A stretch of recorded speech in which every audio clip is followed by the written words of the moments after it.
Everybody, and happy Sabbath. Blessings to everybody. And today we're going to be studying what is going on with regards to this new papal union that is taking place. And the union is taking place with the state power, of course. Revelation chapter 17 and many other places in the Bible are talking about this. But these trade unions have something that is coming with them, and that is Sunday laws. And so we're going to examine this in light of some of the things that are happening right now, and you do not want to miss what we're going to share today. We build the future, and that's kind of the saying of Klaus Schwab as well as the Pope, and we'll come to that as we go here. But building the future, just consider in ancient Babylon, they thought they were building the future as well, and so today in modern day Babylon, they might be building something that is a modern Tower of Babel, but it's contrary to the plan of God. And God has a plan, and that plan is to get to heaven in a different way. But we're going to talk about some things with regards to trade unions, AI, Sunday laws, all of this. We're going to put all the pieces together here today, whether it's the left wing or the right wing, and whether it's the Pope or whether it's the World Economic Forum or the United Nations. They are all coming together in one accord, and they're working in a union, as it says in Revelation chapter 17, that they might have one mind, Revelation 17. Anyways, before we start, if we can, let's bow our heads in prayer. Our dearest Heavenly Father, we just want to thank you for being with us today. Again, Father, we need your Spirit to guide us in all truth. Without you, we have nothing and we know nothing. Father, I do ask that every mind here would be waiting and just hearing your voice as it comes to us today when you speak, Father, and let your words be my words so that I speak what you want to give the people to hear today. And I do pray these things in the name of your precious Son, Jesus, and thank you. Amen. Okay, guys. So yeah, it is live on YouTube as well. Okay. So this is something that we've been given in the spirit of prophecy from Ellen G. White. She said, the work of the people of God is to prepare for the events of the future. So what events are coming in the future, guys? Well, she says, which will soon come upon them with blinding force. Things are going to get very difficult here very soon. It says, in the world, gigantic monopolies will be formed. Men will bind themselves together in unions that will wrap them in the folds of the enemy. A few men will combine to grasp all the means to be obtained in certain lines of businesses. Trade unions will be formed, and those who refuse to join these unions will be marked men. Trade unions. What is a trade? Well, trading is basically done through buying or selling. And there is going to be unions that are going to come to pass where the buying and selling will become a very difficult issue. We read about this in the book of Revelation chapter 13, where it says, no man might buy or sell save he that has the mark. And obviously those who come against this will be marked in their own way. They're going to be men that will be coming contrary to these things, and they're going to be standing up because they refuse to join these unions. Now, Donald Trump's pro-union labor secretary, now I'm not going to go into this very much, but pro-union labor secretary, what does the Bible talk about in regards to labor?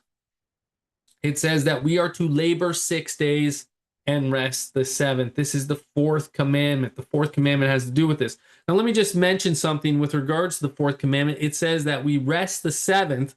In the book of Revelation, chapter 14, it talks about those who are going to receive a mark of the beast. And it says that they have no rest, day nor night, who worship the beast and his image, and whosoever receiveth the mark of his name. So whoever receives the mark has no rest, day or night. And it's about labor, because you labor 6 days and rest the seventh. And those who take the mark of the beast are not going to rest. But there are a people who will keep the commandments of God in the faith of Jesus. And it says, yea, saith the Spirit, that they may rest from their labors, and their works do follow them. So there is a people that aren't taking the mark of the beast who do rest from their labors. They labor 6, they rest the 7th. Now, Revelation 13 talks about labor laws that are going to be made. And you consider this, that no man might buy or sell. No man might be able to trade. And that's what we're talking about here today, is trade unions. Because trade unions are going to have something to do with this. And we're going to look at this and how this all works together.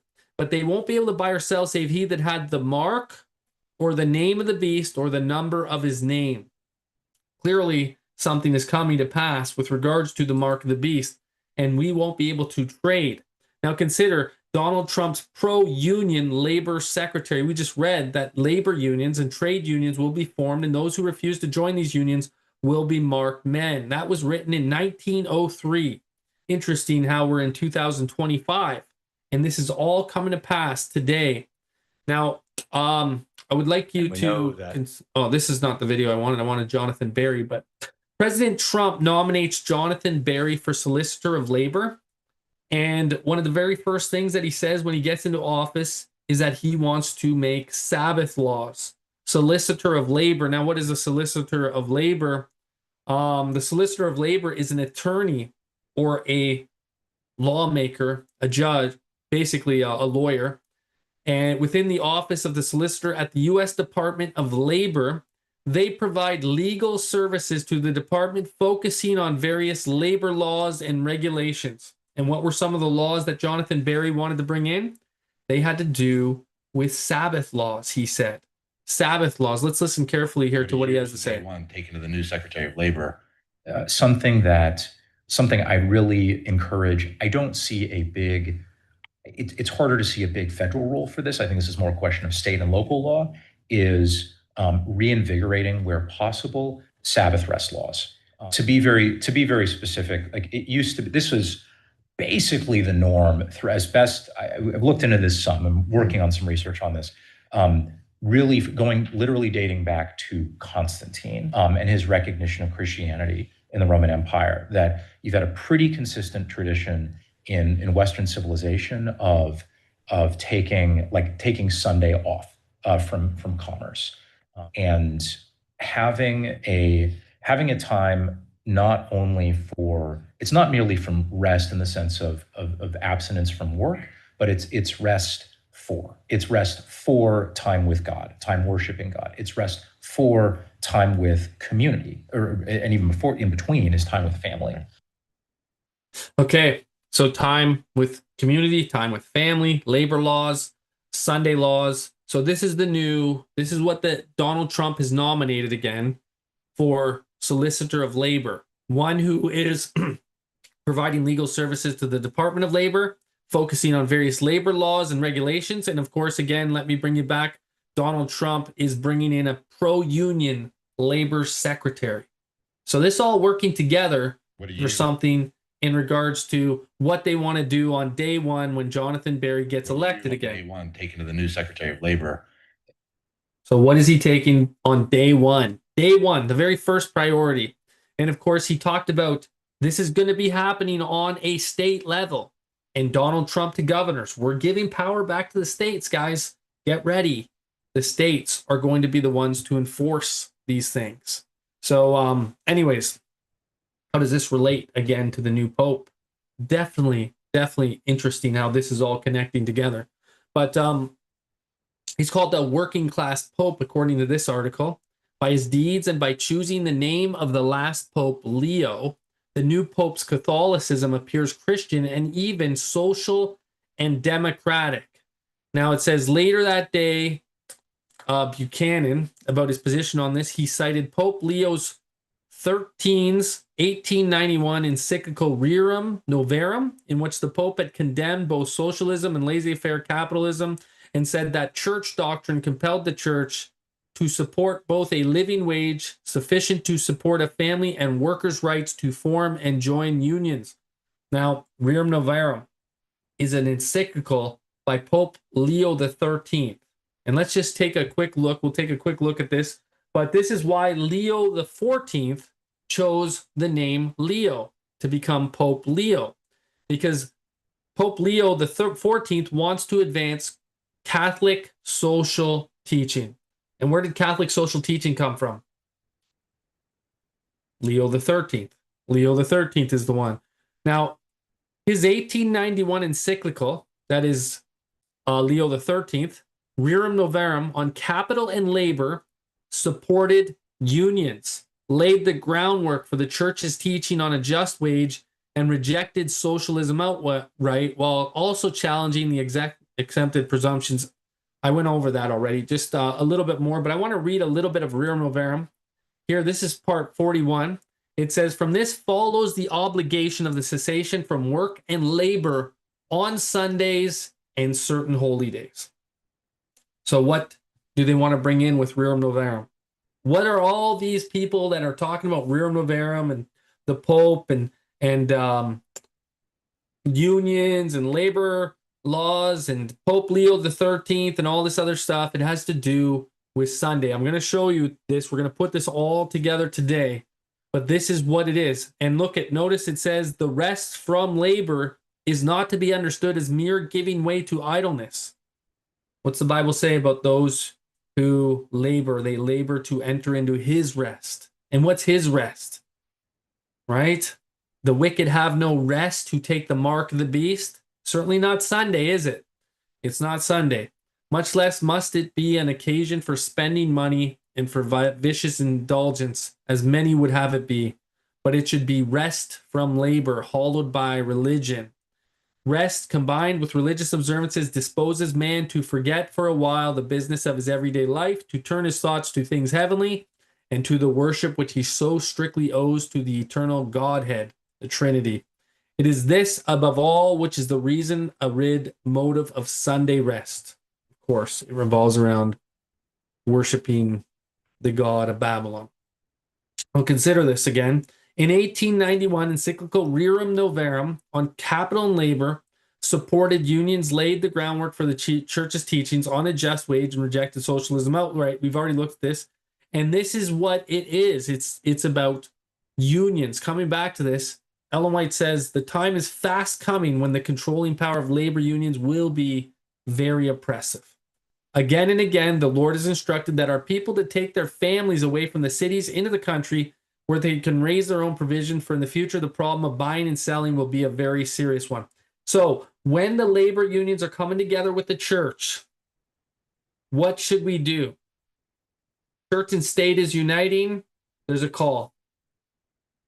Anybody know what that call is? Revelation 18, verse 4. Come out of her, my people. Yes. Consider it carefully. Even when we look at Matthew chapter 24, you'll notice there is a message that talks about when you see the abomination of desolation spoken by Daniel stand in the holy place, then let them flee, which be in Judea, flee into the mountains. Now, what does this have to happen? What has to happen here? Abomination of desolation. Well, you can see this again in Revelation 17, where you go to verse 16. It says, the 10 horns, these shall hate the whore and make her desolate. Abomination that maketh desolate. Just consider now, this woman is called the mother of harlots and abominations. And one of those abominations is to get naked with the kings of the earth. It's called fornication. And shall eat her flesh and burn her with fire. What happened to Judea in 70 AD? It was burnt with fire. What's going to happen to Babylon at the end of the world? It's burnt with fire. Because as that was a small symbol to come out of Judea, so today we have a large scale come out of the city's message. Flee out of Babylon. Come out of her, my people. Why?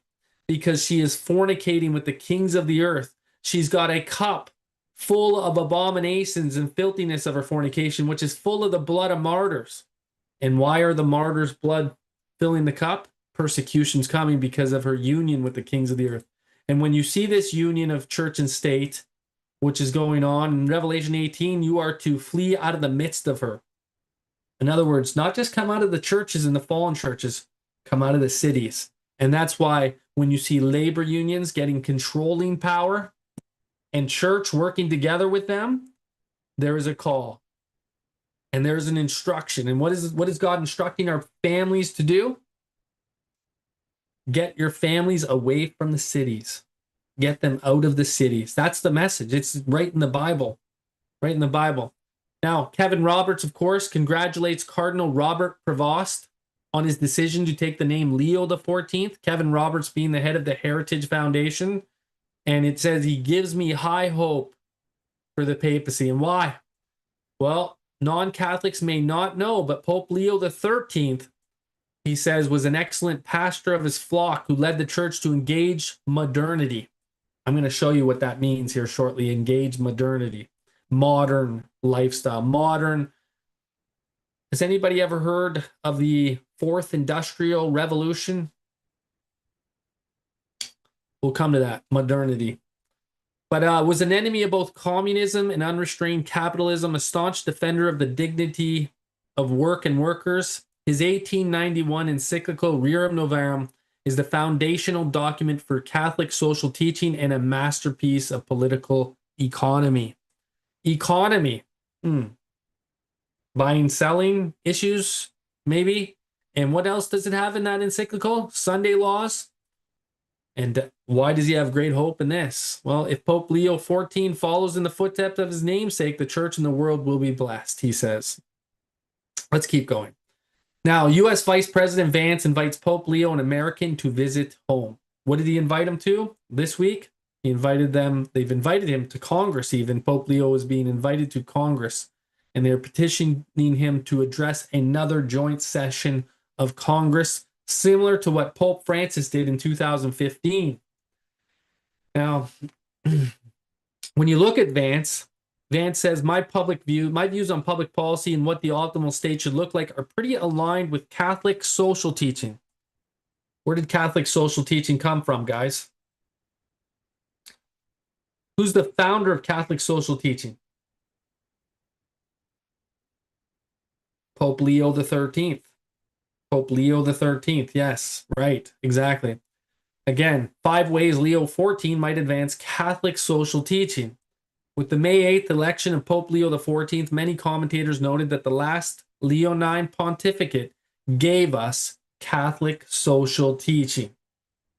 So, we've got Vance into Pope Leo XIII. We've got Kevin Roberts, who likes Pope Leo XIII, and Catholic social teaching.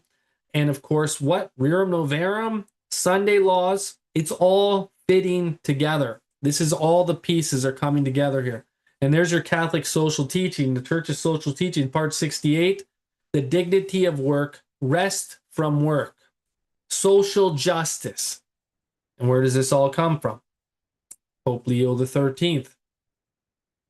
Sunday laws. You'll notice if you read it carefully, you can go through it. It's all about Sunday laws and making Sunday laws. And what is Sunday laws to the papacy? In Revelation chapter 13, we know that the beast is the papacy. And of course, they tell us the Catholic Church claims that the change Saturday Sabbath to Sunday was her act, and the act is a mark of her ecclesiastical authority in religious things. Changing the Sabbath to Sunday is her mark. Also, Sunday is our mark of authority. The church is above the Bible, and this transference of Sabbath observance is proof of that fact. Sunday change, church is above the Bible. They don't believe the Bible. They don't accept the Bible. They're telling us straightly. And they tell us they changed the Sabbath from Saturday to Sunday. And this is a mark of their authority. And therefore, they are the author of it. Well, God authored the 10 Commandments with his finger in stone, right? Which teaches that Sabbath is not Sunday, but Saturday. It falls on the Friday to Saturday, evening to evening. But they're going to push these things.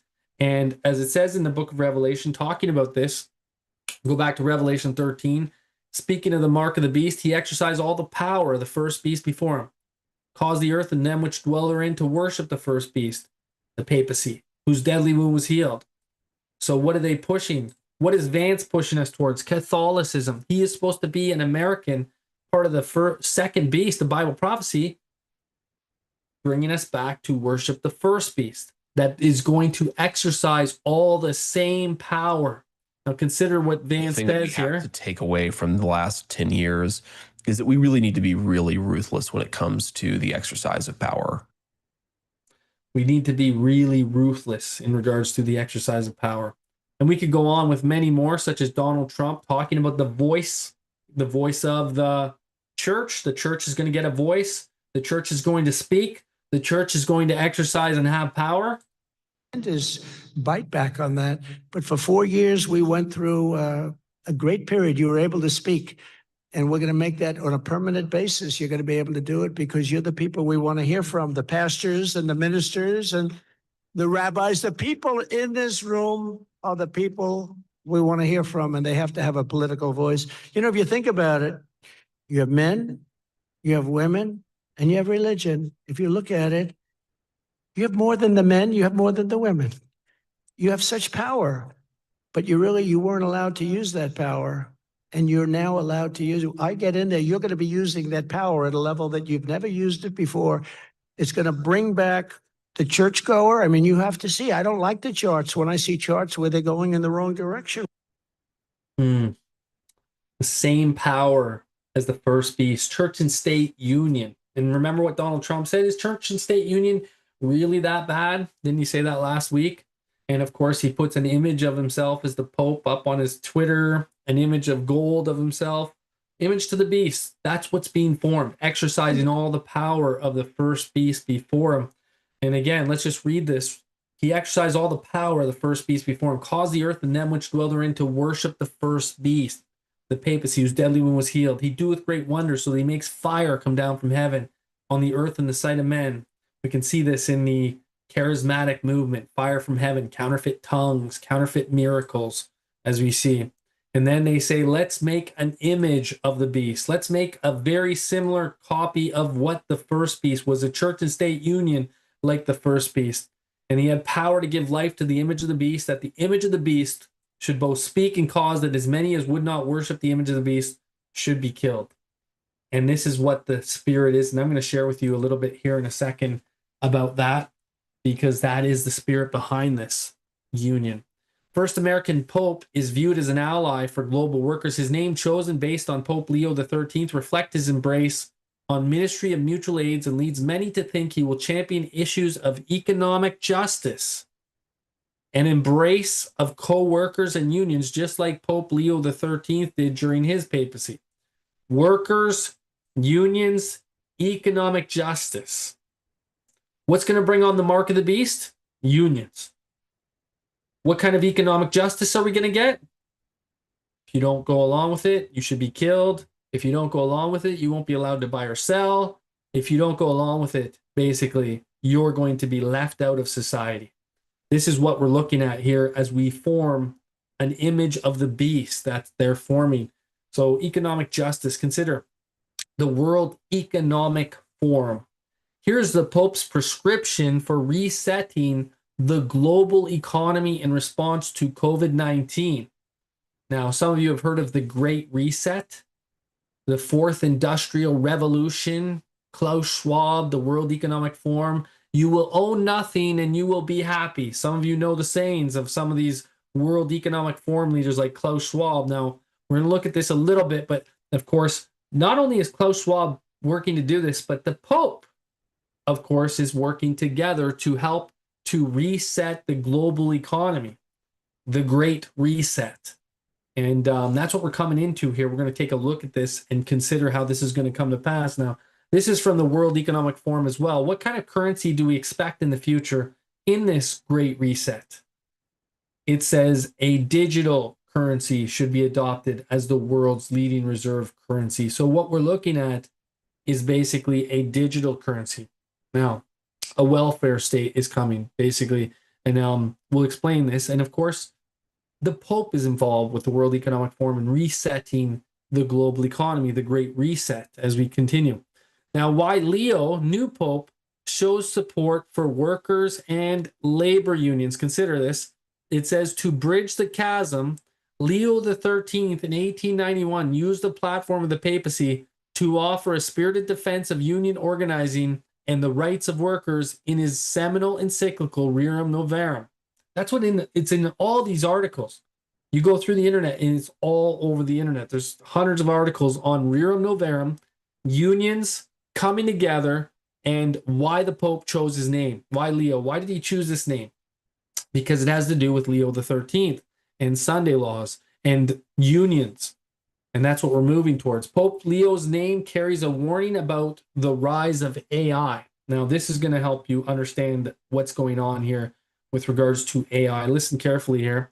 It says his name is a potential path forward. Leo XIII, during his papacy, laid out a vision for protecting workers against tech-induced consolidation. That's the previous Leo, right? Including minimum wage laws and trade unions. Minimum wage laws and trade unions. His ideas soon gained influence and were implemented in government policies around the world. Now, what do you think is coming out of this next pope? Minimum wage laws? Maybe a universal basic income? Maybe a universal basic income out of digital technologies and trade unions working together, you know, kind of like the Pharaoh in time past, trade unions. But it all leads to, obviously, slavery if you really look closely. But again, furthermore, it says at the heart of Leo's name choice is Leo XIII's former letter, Rerum Novarum, which he wrote in August in 1891. At the time, the Industrial Revolution was upending society. The Industrial Revolution was upending society. Now, what are we looking at now? An industrial revolution, a fourth industrial revolution. You know, there's a book by Klaus Schwab called The Fourth Industrial Revolution. And he says the fourth industrial revolution will affect the very essence of our human experience. Why is it going to affect the very essence of our human experience? What's coming in? Why did Pope Leo choose his name again? Because of the warning about the rise of AI. That's what it was, because of AI, artificial intelligence, right? So he chose his name because there was an industrial revolution taking place. And we're looking at the fourth industrial revolution here. Let's just listen to what Klaus Schwab has to say about this future that we're looking forward to.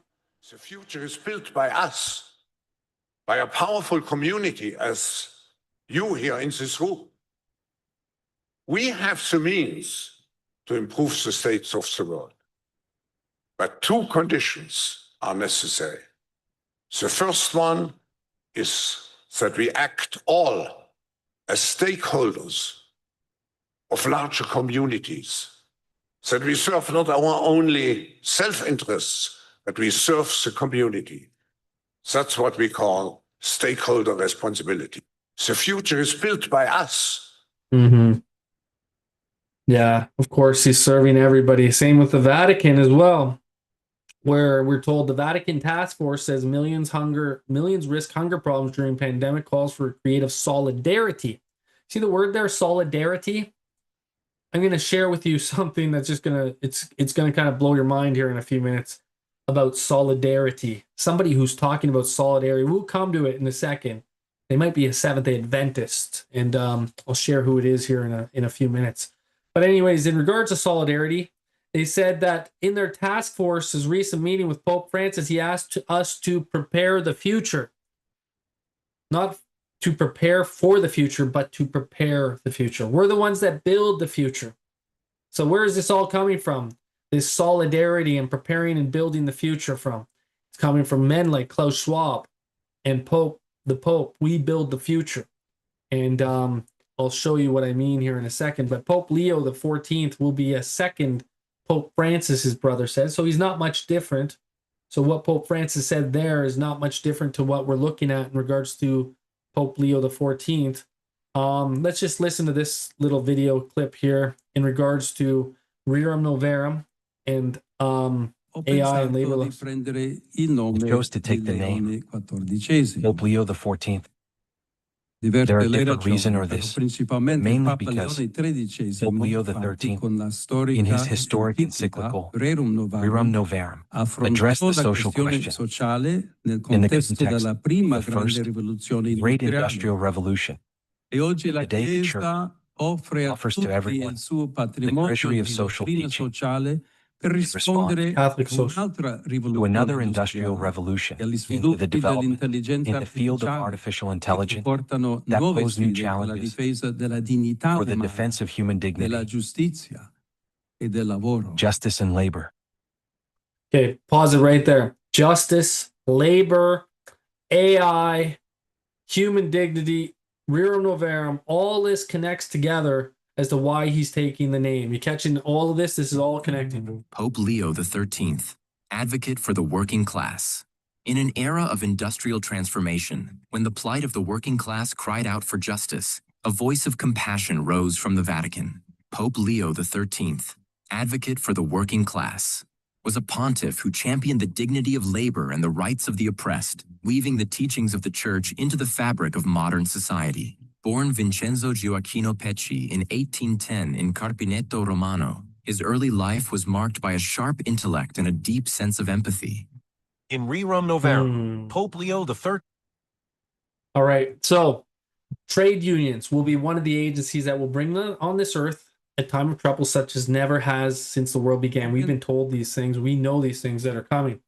So what's the future look like? Well, car-free Sundays is a good start, right? We've been talking about some of these things. Cities testing car-free Sundays.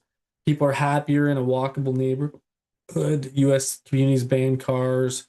Welcome to 2030. I own nothing, have no privacy, and life has never been better. This is the World Economic Forum. Klaus Schwab. I don't own a car. Notice, they're not going to own cars anymore, right? I don't own a house. I don't own my appliances or any clothes.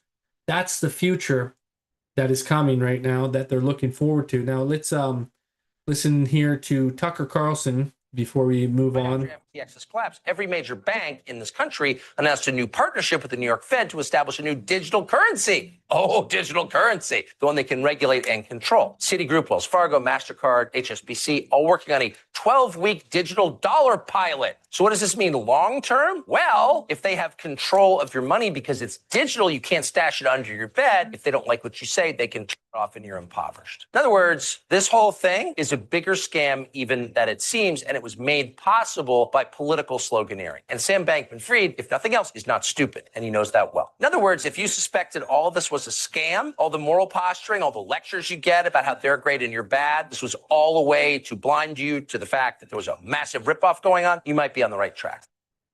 Yeah. You might be catching what's going on with regards to the events that are taking place here. Humanity's next leap, quantum AI, UBI, and fair chance for all. What's AI? Artificial intelligence. What's UBI? It is a why am I thinking of it right now? Universal basic income. UBI, universal basic income. And so this is what they're moving towards, and it's a government program in which every adult citizen receives a set amount of money regularly. Now, who came up with the minimum wage issue? Pope Leo XIII, minimum wage and unions, right? Labor unions working together for minimum wage. Yes, exactly. And what are we getting to here with regards to universal basic income? Well, minimum wage, everybody's going to be getting minimum wage here soon. Not just minimum wage, but everybody's going to have a maximum wage. It's all going to be everybody gets the same. It's called communism. And Don's Early Light Heritage Foundation, talking about the golden age, he says now he's going to do what no other Republican leader would do, usher in a new golden age. I'm going to just kind of skip through that. But what is this golden age? Who did Trump give money to usher in this golden age, this Babylonian age? Anybody remember Larry Ellison and all these AI guys? $500 billion was given to push AI into the limelight, to give them power. Yeah, they're smiling because they know what they're doing. It's just something's behind this all. Unfortunately, let's just listen here and I'll let this one play. Because this is as you said yesterday, this is the beginning of golden age. The beginning of golden age. Last month I came to celebrate your winning and promised that we will invest $100 billion. And you told me, oh, Masa, go for 200. Yeah. Now I came back with 500. Because this is as you said yesterday, this is the beginning of golden age. Golden age. $500 billion invested in AI. Now, World Economic Forum and the UN signed strategic partnership framework. They're working together hand in hand, and they want to bring in digital identity certifications, right to work, right to rent, criminal record checks. This is all coming to pass in many countries already. These things are part of the plan to build back better. And for some who think Donald Trump was just getting Klaus Schwab and company out of the way so he could bring in what? Larry Ellison and company, the other AI experts. Who else do we got? Elon Musk, right? Elon Musk, robots will take your jobs. Government will have to pay your wage. So what's going to happen if and who's building the robots? Isn't Elon Musk building robots? And so he's telling us there's going to be a minimum wage. There's going to be a new industrial revolution taking place. Same thing. Okay, they're both the same. They're both on the same side. They can play both sides. Yeah, here's Yuval Noah Harari. He says the same thing as Elon Musk. Most humans will become economically useless and politically powerless. We are beginning to see a new class of humans, the useless class. The useless class. So what's going to happen then if we're useless? Well, the more of us we can get rid of, the better. Population control, right? Population control. So they're coming together in solidarity for these types of things. Now, these formings of these labor unions are determined to have their own way. Violence and death mean nothing to them if their unions are opposed. Yeah, death. The dead class. Exactly. Useless eaters. They're in the way. You don't like our unions? You don't like the AI? You don't like this? Well, you don't mean too much. You're just a part of the useless class of useless eaters. So the more of you we can get rid of, the better. So he works, again, Yuval Harari, for the World Economic Forum. And they're all kind of working together with the UN and with others. Now, I want to share with you something here, because the World Economic Forum is calling for merging of human and AI intel to censor hate speech and misinformation. Some of you might have been here last week. We were talking about the serpent and even the Pope and what he was talking about with regards to censoring our speech. That it was about quieting us. The serpent casting out of the mouth a flood of waters. But what's hate speech to them? What is hate speech to them? Well, let's listen to Yuval Harari of the World Economic Forum. People won't even think that something so big can be a lie, and I think that fake news have been with us for thousands of years. Just think of the Bible. Yeah, the Bible. Of course, he's a homosexual, practicing homosexual, and of course, wouldn't the Bible be hate speech since it has verses in the Bible that have to do with homosexuality? And also, since that's the case, it is hate speech. And since it's hate speech, well, we also would class that among things that are fake news. And so they're going to make laws against the Bible coming soon. Of course, the papacy doesn't care about the Bible, does it? Right? But fake news. World Economic Forum advisor claims the planet no longer needs the vast majority of the population. Now, with regards to population, this is going to get interesting here. The United Nations has a population fund. It's the UN's primary agency addressing population issues, focusing on reproductive health, family planning, and related development changes. Now, reproductive health, family planning, some of you know about the family planning that they talk about, and that's abortion and other things like that, right? That's depopulation. It's the population fund, okay? And they work together with ECOSOC in collaboration with UN agencies like the WHO, UNICEF, and UN AIDS, right? In Africa and other places. And somebody was talking about Africa. I didn't put the part in about Africa here, but this man is from the General Conference and he stands up for our religious liberty. He's part of our religious liberty organization. Now, remember the Pope was talking about solidarity and other things like that. We're gonna take a look at a couple things first before we do. This is actually the United Nations Population Fund, and they're having a meeting online. And there's SDAs are involved in this. I'm going to share with you a little bit. Let's just listen first, not just SDAs, but also the World Council of Churches standing in solidarity. Let's listen carefully here. Didigu with the United Nations Population Fund, and it is my pleasure and my honor to welcome you to the 11th Annual Symposium on the Role of Religion and Faith-Based Organizations in International Affairs. And I welcome you on behalf of the organizations that have co-sponsored this auspicious event: ACT Alliance, the General Board of Church and Society of the United Methodist Church, Islamic Relief USA, the Seventh-day Adventist Church, and of course in close partnership with the United Nations Interagency Task Force on Religion and Development, of which UNFPA is one of them, along with UNAOC, UNDP, and 20 plus other member entities. Hello, everybody. My name is Peter Prove. I'm Director for International Affairs at the World Council of Churches. It's hard to believe that this is already the 11th edition of this annual symposium, which was begun in 2014 as an initiative of a group of faith-based organizations that work in relation to the United Nations system. But already from 2016, it evolved into a full partnership between those faith-based organizations and the UN system, in particular through the UN Interagency Task Force on Religion and Sustainable Development. Okay, hopefully you caught a few of those points, but this is the UN Population Fund. This is about too many people are on the planet, right? And so they're working together with the churches, the World Council of Churches, the SDA Church, as well as in collaboration, and they're all working together with the UN. This is called a church and state union. This is called Revelation 17. Babylon is committing fornication with the kings of the earth, right? And who's part of this? Well, the General Conference of Seventh-day Adventists. We'll come to that in their Religious Liberty Department. Let's look at the next part here. Therefore, governments, religious leaders, and a wide range of civil society actors, we all need to work together and build bridges for upholding human dignity and equality for all.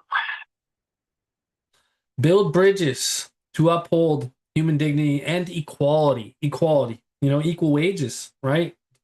Universal basic income, maybe. We're building bridges. Building bridges. What are we building bridges for? Well, we'll come to that in 1 second. I want to play this next one. Let's see what he talks about with regards to building bridges.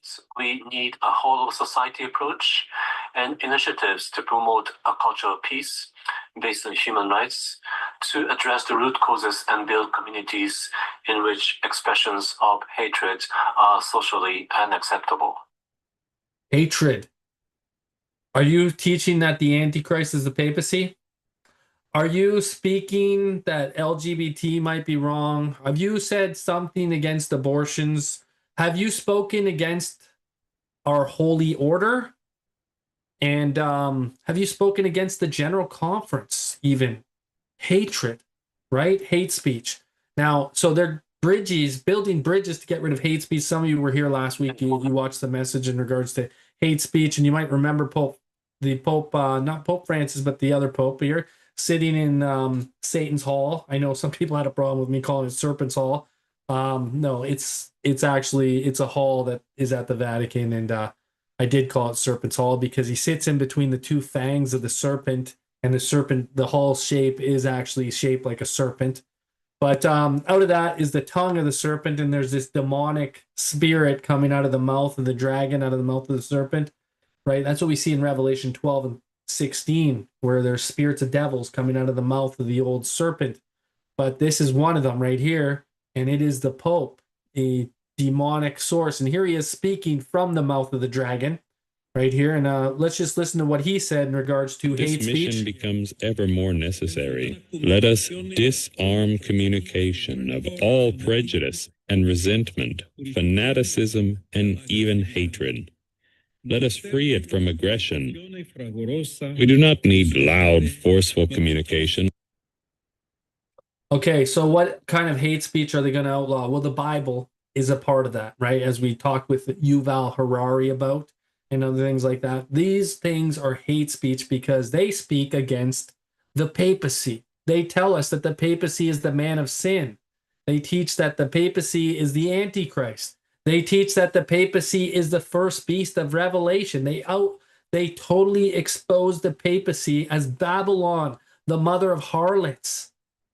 So, of course, this is going to be outlawed as hate speech.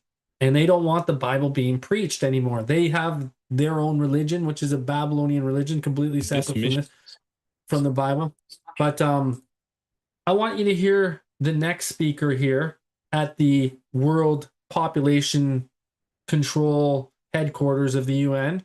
And it's actually somebody well known in SDA circles, the head of the Religious Liberty Department of General Conference of Seventh-day Adventists.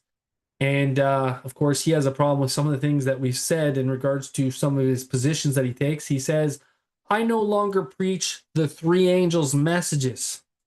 And of course, you can't preach the three angels' messages because the three angels' messages has nothing to do with uniting church and state, which is exactly what he's doing, uniting with the UN. Of course, he doesn't preach the second angel, Babylon is fallen, come out of her, she's fornicating with the United Nations. How can you preach that if you're part of the United Nations and in a union with the United Nations? You definitely can't preach the three angels' messages. So let's just listen to what he has to say here. He's the Director of Public Affairs and Religious Liberty for the Seventh-day Adventist Church. This year, 2025, can be considered a landmark, actually, of partnership between faith organizations, UN agencies, for the betterment of our world. A landmark, a partnership that is going to be for the betterment of our world. The Seventh-day Adventists and UN coming together with the World Council of Churches in 2025. And of course, he talks about a meeting that they're having in May. Let's just play the next part here. Is this one just another symposium, another webinar by people of goodwill wanting to make contributions to make our world more just and overall? Is this just a bunch of people who have goodwill in their hearts? No, this is far more than that, according to Ganoon Diop. This is like for the betterment of our world. Now, he talks about Africa and going to Africa, which is kind of what was mentioned earlier about, the UN, stuff like that, all their work in Africa. But let's keep going. Human and humane. In spite of the disintegration of human solidarity globally, we must continue to call for more justice, more solidarity, more... Let me just stop here. You hear the word solidarity a couple times there? Didn't we talk about this already? Let's just play back a bit. More human and humane. In spite of the disintegration of human solidarity globally, we must continue to call for more justice, more solidarity. So there's a disintegration of solidarity. We must continue to call for more solidarity. What is this talking about? This is the same words that the papacy said earlier. This is no different. It's the same. Peace. I am very grateful, by the way, that the WCC will convene very soon in May a commemorative ecumenical conference at a time when there are growing calls from around the world to revisit historic injustices. Let's just stop here. He just said again, he's very grateful that in May, the World Council of Churches is coming together. And it's another historic visit to injustices and atrocities around the world, that they're coming together to basically save the world. The World Council of Churches working together as another ecumenical conference to bring solidarity together. This is the Religious Liberty Department's, the head of the Religious Liberty Department of Seventh-day Adventists. And if you've ever read The Great Controversy, you know that the Catholic Church is a foe to religious liberty. She will never change. There's an entire chapter 35, on religious liberty and the dangers that threaten religious liberty. And one of those dangers, obviously, is the head of the Religious Liberty Department himself, Ganoon Diop. I'm sad to say, but he needs to repent and truly repent and really come out of her, my people. And anybody who's under this needs to come out of it as well, because you are being united to Babylon. That's why he didn't stand for us during the recent pandemic. Of course they won't, because they don't believe and truly understand religious liberty at all.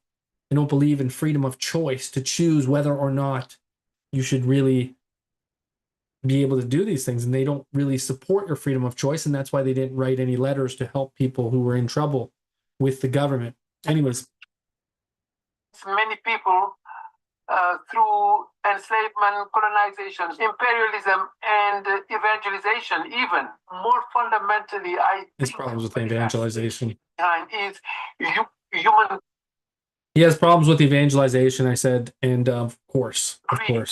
Basically, the relinquishing of one's human solidarity. If we ask ourselves, what kind of future do we want? What does it mean to be really a human being?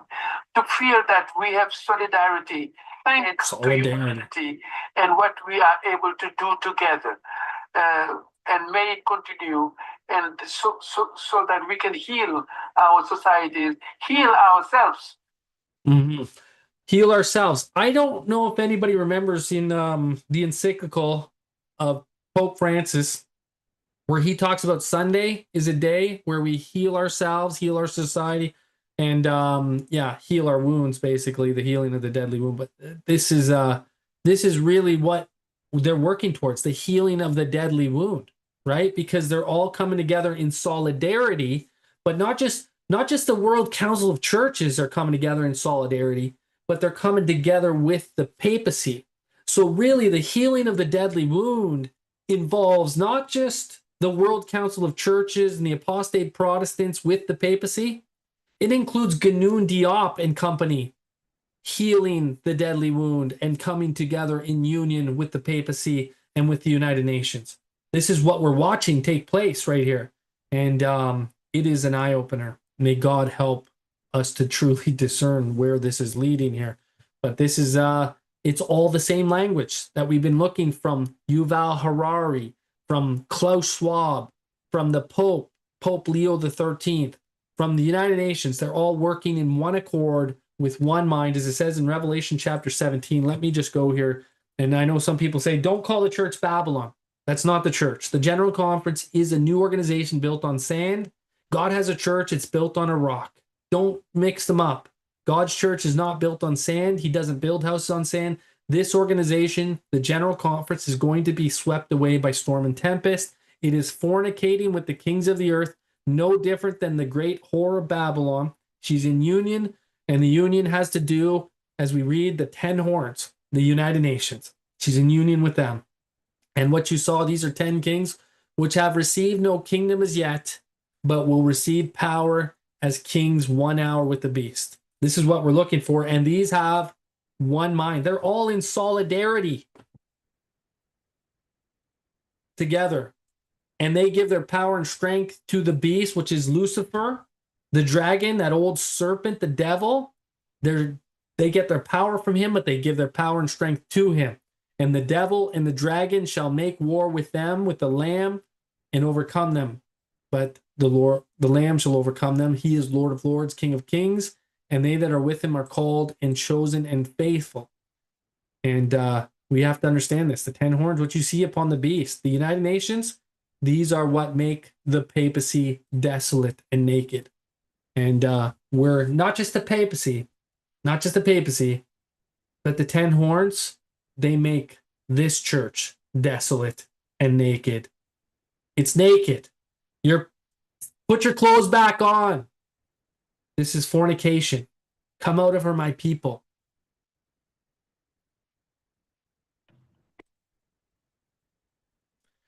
Anyway, talking about bridge builders, because that was part of the conversation here.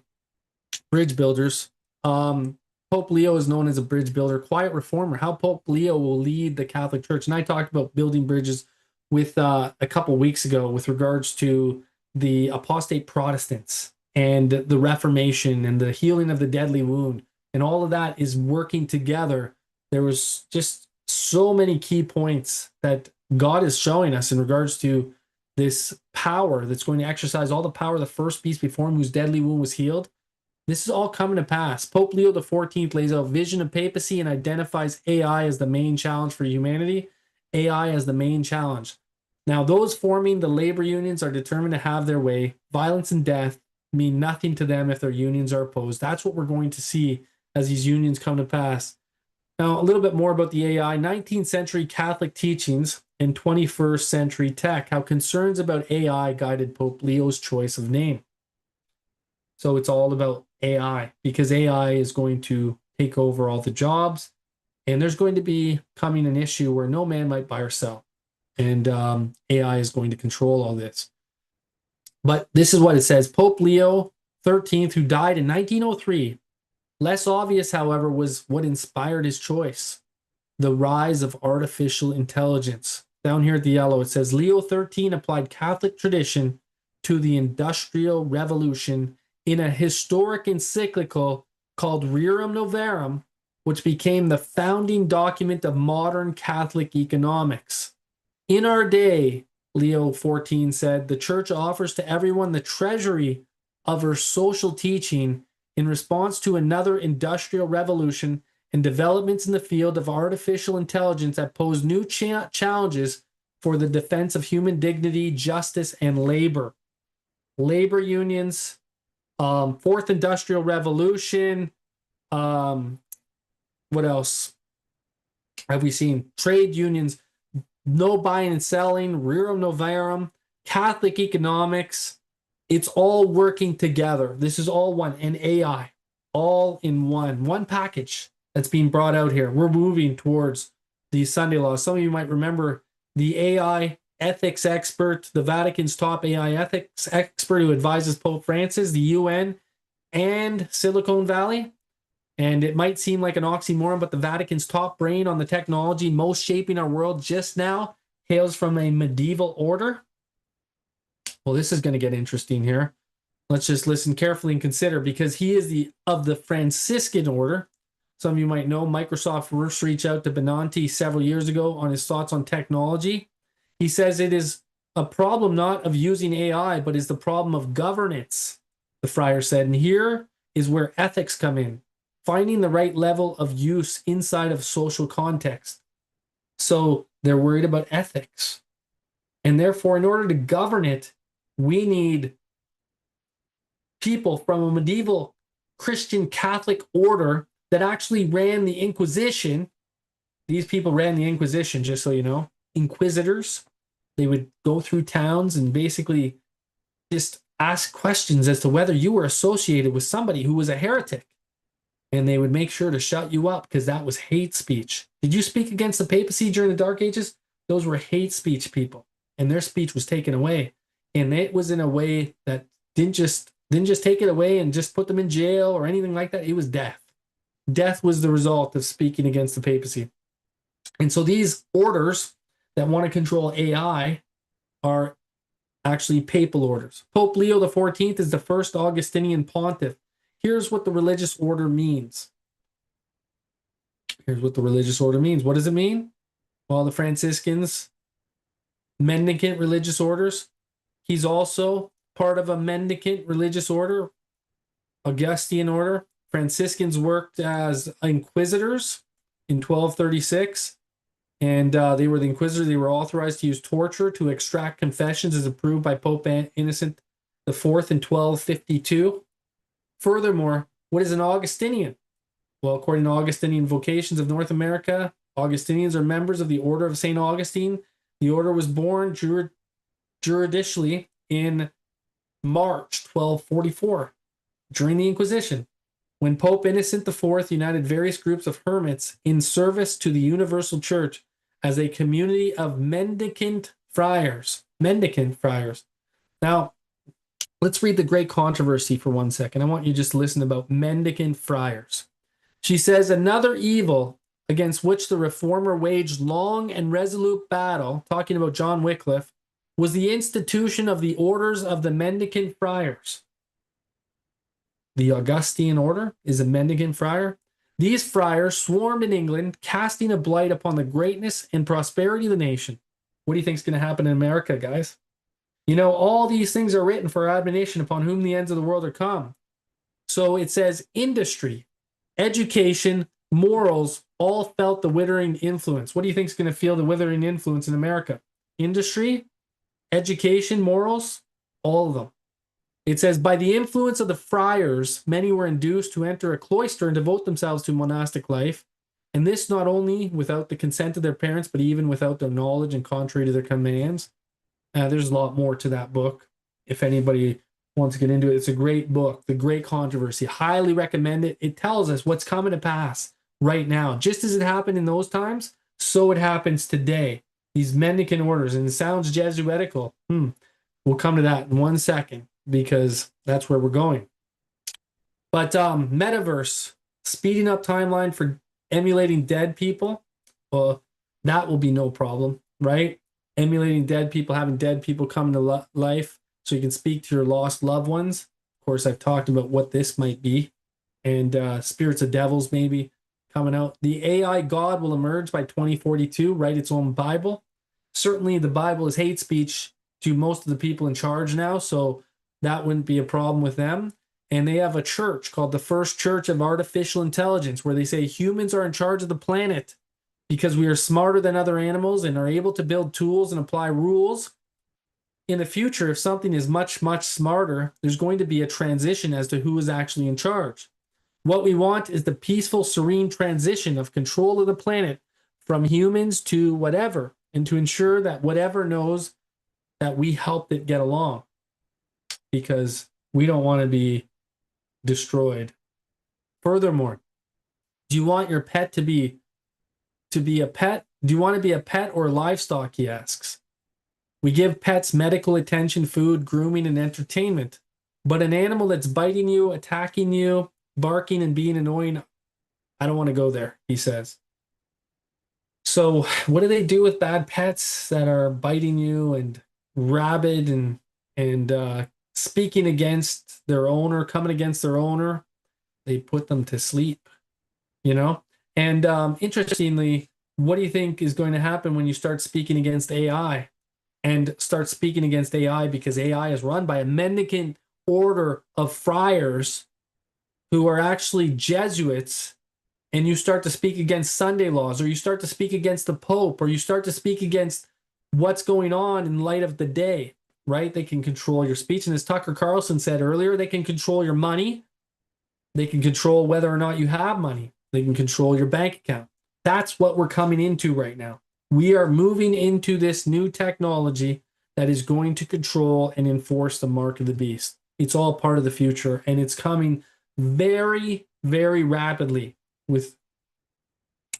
Now, Great Controversy 606, it says, as the question of enforcing Sunday observance is widely agitated, is it being widely agitated now?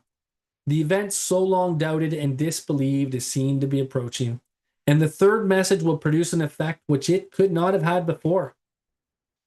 Are you guys ready to stand up and start having an effect? God wants us to truly get these messages out. And this message has to do with Babylon is fallen, come out over my people, the mark of the beast being enforced. That's the third angel's message. And of course, the faith of Jesus. Now, we're coming back to the Jesuits here. Celebrating the life of Pope Francis, the first Jesuit Pope. Now, you might remember that he was the first Pope to come to America and speak on behalf of Congress. And Pope Leo met with Vance. He's delivered an invitation to visit the White House. He's coming too, Pope Leo. And he's going to be the second. And he's from this new order of mendicant friars, right? Now, where do the mendicants ultimately get their training from? I'm just going to share with you a little bit of the first man to invite the Pope to speak before Congress. And this is it's not coming to my mind again. I walk in the speaker's office, and there are 20 gentlemen in there representing every Protestant faith known to man. And so Dr. Land was the head of the Southern Baptist Leadership Conference. And Boner. He said, Congressman, are you inviting the Pope here as the head of the Catholic Church, or are you inviting the Pope here as the head of state? Well, remembering my training at Xavier, said, Dr. Lang, he'd be coming here as the head of state. Well, congratulations. We're all for you. Okay. That was an important distinction. Yes, it was. Yeah. Okay. And what is he coming as? The head of the state? Why did he have to say the head of the state, not the head of the church? Anybody know? How about the Second Amendment of the Constitution? Right? The Second Amendment of the Constitution says no law should be made respecting religion. Nobody should, ultimately, it was a Protestant nation. It was based on Protestant principles. And so, anyways, he said he remembered his training. What was he trained in? Well, he's trained in understanding the great controversy from the perspective of the Jesuits. And they understand what they're doing. They are making war with the people. So he was trained and remembered his training from Xavier Jesuit University, right? That's the university that he went to. And so considering this is again great controversy, 235, under various disguises. The Jesuits worked their way into offices of state. He was the third highest ranked person in the world, basically, in the United States. He was the Speaker of the House of Congress. And it says, climbing up to be the counselors of kings and shaping the policy of nations. Well, policy 2025, they became servants to act as spies upon their masters. They established colleges for their sons of princes and nobles and schools for the common people. And the children of Protestant parents were drawn into observance of popish rites. You see how this is all coming to pass now? It's the same thing. We're watching history being repeated, no different than what it did back then. Popish rites, Sunday laws, pushing church and state unions. And of course, church and state union is not a big deal these days. It's not even an issue. Abraham Lincoln, in speaking of the Jesuits, he said this. He said, I'm so glad to meet you again, talking to Chiniquy. He said, you see that your friends, the Jesuits, have not yet killed me, but they would have surely done it when time I passed through their most devoted city, Baltimore. 50 years in the Church of Rome, Charles Chiniquy. Now, President Lincoln also said regarding the Jesuits, if the American people could learn what I know of the fierce hatred of the priests of Rome against our institutions, our schools, our most sacred rights, and our so dearly bought liberties, they would drive them out as traitors if they knew. But yet, they had a Jesuit Pope speak in the Congress of the United States. And of course, as we just looked at here, it seems like even the head of state and the head of Congress was trained by Jesuits at a Jesuit academy. And when he brought this Jesuit Pope in, he was actually not even telling us that, he was the head of the church. He's just coming as the head of state. Donald Trump's pro-union Secretary of Labor. Sorry, 1 second, guys.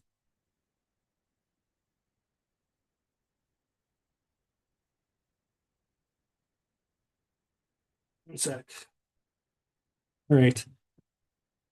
Now, I want to come back to this last point here, and I got a few points I want to make before we finish here. Bernie Sanders vows to reintroduce bill reducing the work week 32 hours. Some of you might know that there was a bill last year to reduce the work week to 32 hours, and it didn't fully get passed. But anyways, I want you to hear a little bit about it. This is Senator Murphy. A pretty wild thing happening in America today. In 2000, 70% of Americans belong to a religious institution, but today that number is 50%. This has been a pretty precipitous decline in the ability or willingness of Americans to go to church or to a religious institution on a regular basis. And I think that has lots of broad impacts in our society. But there are a lot of reasons for that. But one of them is that Americans just have less free time.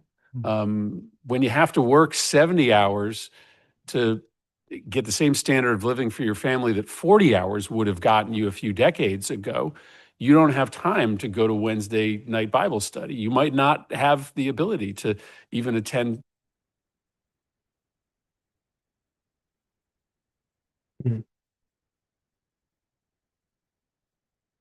church or services on a Sunday. You can talk about church if you want or if you don't want, but it is just true that some of the leisure time activities, some of the institutions that Americans found value and meaning in are less accessible when you have to work these long hours. Okay, we're going to connect this back to the unions, and I'm going to bring this up in a second as to where this comes from, because it all connects. 32-hour work week for Sundays, and it all connects to AI as well. Bernie Sanders brought this bill in because what was happening, what he believes is going to happen here, is that all the big tech people are going to benefit from AI, and he wants people to be able to benefit from AI as well. He's saying so the worker should benefit, and basically this is how it's going to come in, and we're going to get a universal basic income coming out of this. But let's just keep going here. I'd love to just hear your thoughts on that. Yeah, I mean, one of the biggest, it's one of the things we talked about with the 32-hour work week when we put that in our contract talks was the fact that we wanted to create work-life balance. Work-life balance. Okay, work-life balance. Now I want to just talk about Mr. Fain, because Mr. Fain is actually Sean Fain, and he says we need a political movement for workers. He is the United Auto Workers president, and he runs the United Auto Workers Union. Sean Fain explains his union position on tariffs. And what do you think he thought about the tariffs? Well, he explained why he supported Trump's tariffs. This is a liberal supporting Trump's tariffs. Fain supported Democrat Kamala Harris with a fiery convention speech in 2024 and opposes many of Trump's stances on union labor, but contends the president struck a blow that leaders of parties have resisted for decades. And what is that? Well, it had to do with the tariffs, bringing the tariffs in. And this is all going to result in a benefit to the unions. Watch how this is going to work here, because this is, why do you think Fain is for this? Why do you think he's going for this? And the United Auto Workers Union are going for this because the unions know that even though Trump might sit there and say, I stand against the unions, the reality is he doesn't. And we just talked about how he put somebody into the labor department who is pro-union, who's going to be in charge of this. It's Donald Trump's pro-union labor secretary now. But work-life balance for keeping Sunday. Contract talks was the fact that we wanted to create work-life balance and work-life balance. Let's go on here. Bernie Sanders 32-hour work week. I'm not going to play this, but what is he doing this for? A better work-life balance. You'll notice this right down below. The United Auto Workers Union pushed for a 32-hour work week in negotiations for what they viewed as better work-life balance. And 71% of Americans support the idea of a 4-day work week, while only 4% oppose it, which means that it's going to come. It's coming here soon. But EU bishops call for nations to protect work-free Sundays. This is Vatican news. Why work-free Sunday? Well, this is Sunday laws, right? What is the point here?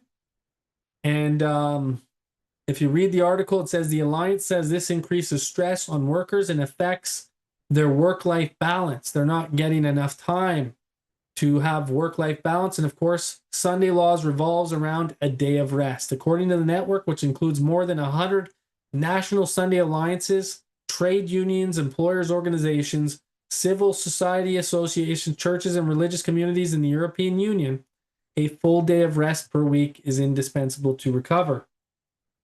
So the workers' unions working towards work-life balance is Sunday laws.